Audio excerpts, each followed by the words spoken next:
Welcome to South Texas Camp 2020, and this is a weird one for us, isn't it, Robert? It really is. We really wish that we were at Trinity Pines, but we are not. Oh man, Trinity Pines. There's so many things that I miss about that place right now. Man, one of the things I miss the most are those bunk beds, especially having to climb up to the top bunk. Oh, you know what I miss? The food. Oh yes, the food is amazing. Always has been, always will be. Especially the small portions for a 6-year-old. Oh yeah, exactly. Dude. You know, I always liked pulling up and cutting in front in line, everybody. Yes. And laughing at them through the window. No comment, because everybody would be pretty mad. Everybody, yeah, we're gonna pretend like that didn't happen. But you know what I really miss the most? Our golf carts. Oh, yes. You know, in my years at Trinity Pines, never took one step. Yeah, last 5 years, haven't walked up the big hill once. But hey, kudos to you guys for walking up that hill. Yes. We're just so proud of you. Thank you. Guys, in all seriousness, we really miss Trinity Pines. Yes, we do. And there's a lot to miss. But I think what we miss the most, Ryan, would have to be the students and the sponsors. Yeah. So we really miss you guys this year. We really hope that we were going to be at Trinity Pines, but it's not going to happen. So guys, amidst all of this season, we know there are lots of feelings, lots of emotions, and we want you to know that we miss you, we love you, and we care about you. And that's why we're doing this whole very different, kind of weird camp experience. That's exactly right. The cool thing is, though, this year, we're really not going to be missing a lot of the main elements that we have. Yeah. We're still going to have worship. We're still going to have great messages. We're still going to be doing our best to connect with you guys throughout these next couple of days. Yeah. And so over these next few days of camp, we want you to anticipate some different things. So tonight, as we gather with our youth groups, we're going to be asking some questions of ourselves and of each other about what it really means to connect with one another. That's right. And I guess one of the first things I want to ask you, Ryan, is what does it mean to connect with yourself? You know, connecting with myself has been a challenging one for me in my life. There's often times, especially like now when we're in isolation, where I can be feeling a lot of things, having a lot of thoughts about my own experience, but don't deal with those. Maybe I put my own thoughts or emotions aside. And so connecting with myself invites me to ask the honest questions and say, what am I feeling? What is my experience right now? And how might I better myself during this time? That's right. And Robert, during times like this, what do you think it means to connect with other people? Man, connecting with other people is huge. And since we are designed by God to be a connecting people, to have community in our lives, one of the things that we need and what we feed off of is connection with others. Yeah. And so whether that be through social media, whether that be through person-to-person interaction, it's just something that we crave, and that's something that we need to grow in life. So I would say it's very important for us to be able to connect with others, and the way that we do that is very important. And so we're going to be learning that as well this week. I guess the last one I have to ask is, what does it mean for you to connect with God? You know, this is another just crucial one for, I think, people like us trying to engage in this whole Christian life. But there's a lot of different areas where we connect, but this one that holds special importance is connecting with God.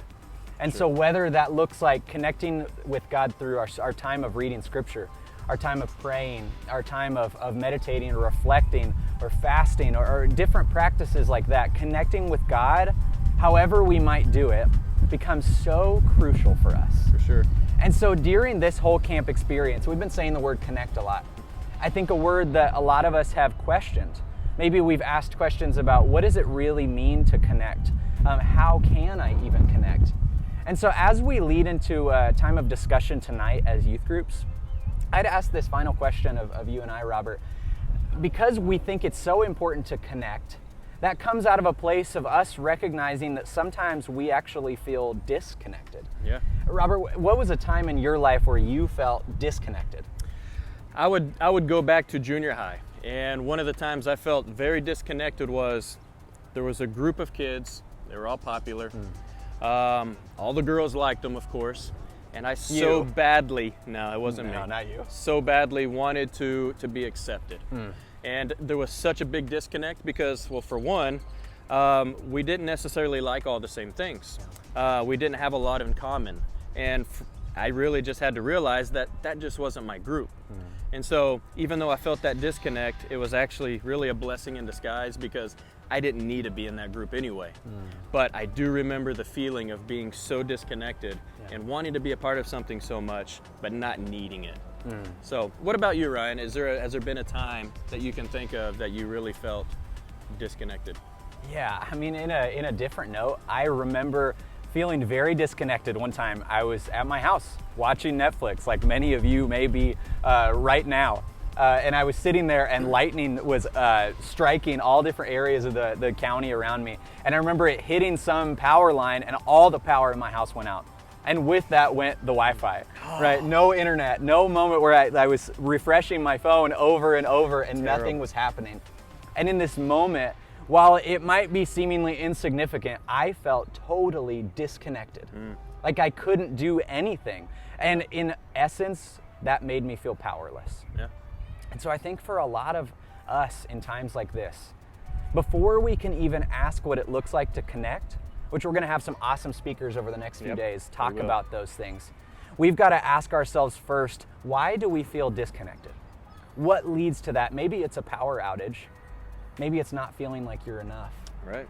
Maybe it's something else that leads towards that. But there are all sorts of things in our lives that can unplug us. And so what we want to stress to you in these next few days of this online camp experience, where the idea of connection is ultimately questioned for a lot of us, is that I think connection comes down to a choice. Yeah. And so when we are most disconnected, maybe in times like this, you feel alone.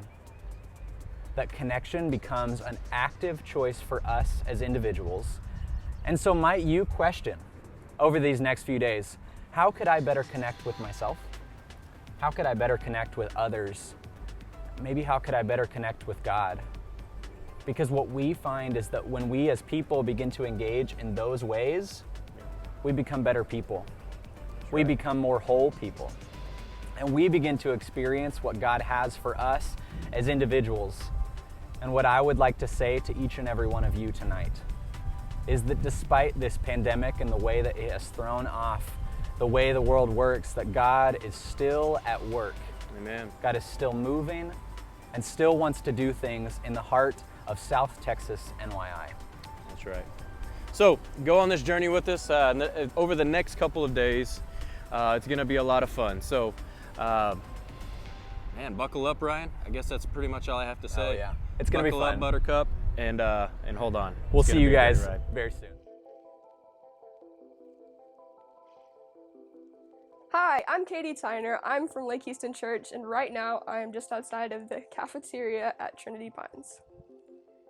I think dealing with mental health and trying and stay in contact with the people I care about while still focusing on myself, because I think that's been very difficult to do when it's just a lot of alone time and you're just in your thoughts. I think I've actually gotten to know my family.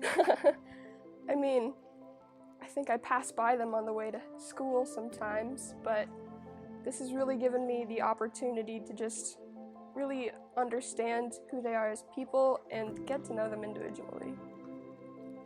I think I'm just gonna appreciate personal contact and being able to be around people and stop taking things for granted, because I think I've done that a lot in the past, and this has really enlightened me on how important it is to be with friends and family and to show them how much you appreciate them. We are South Texas NYI, and we are in this together.